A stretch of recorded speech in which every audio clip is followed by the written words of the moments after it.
Le quartier Jesco, dans la commune de Yopougon, vient d'être frappé par une terrible nouvelle.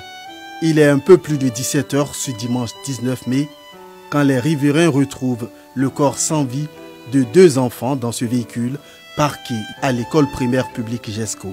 Des enfants âgés de 4 ans. Chérif est le père d'une des victimes. C'est madame qui m'a appelé vers les 18 h. Quand elle est arrivée, elle ne voit pas les enfants. Donc on est sorti pour aller les chercher. On ne les a pas trouvés. Donc on est sorti à 5 h là, pour aller les chercher encore. On ne les a pas vus. Donc ils sont allés au 38e pour aller faire déclaration. Ils sont allés au 16e aussi pour aller faire déclaration. C'est à 17 h là. Mon frère m'a appelé qu'ils ont retrouvé les enfants dans la voiture. Certains riverains se souviennent encore avoir vu une femme à la recherche de son enfant la veille. Oui, hier, moi je suis venu à la Jesco, environ de 19 h, 20 h. J'ai vu les femmes qui passaient, elles boitent. Elles disaient qu'il y a 2 enfants qui sont perdus, qui sont à la recherche des enfants. Donc moi, directement, j'ai dit à la dame, quand c'est comme ça, laissez le numéro. Là, au cas si on voit les enfants, on va vous appeler. Donc c'est dans ça, on s'est séparés. Maintenant, à ma grande surprise, aujourd'hui soir, je suis venu, j'étais assis au quartier même.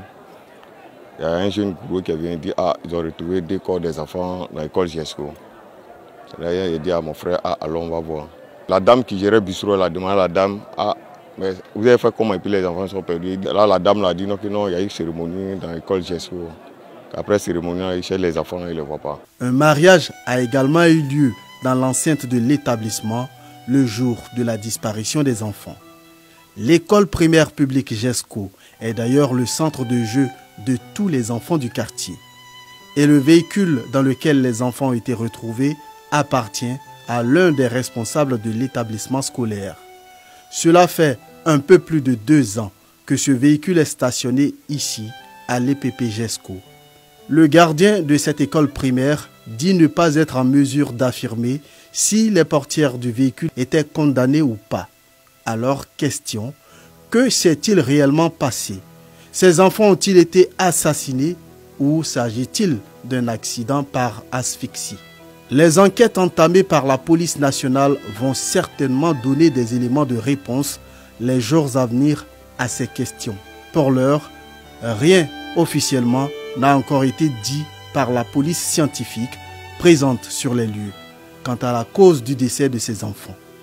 Toujours est-il que les éléments de langage des policiers scientifiques porteraient à croire qu'il s'agit d'un homicide par asphyxie.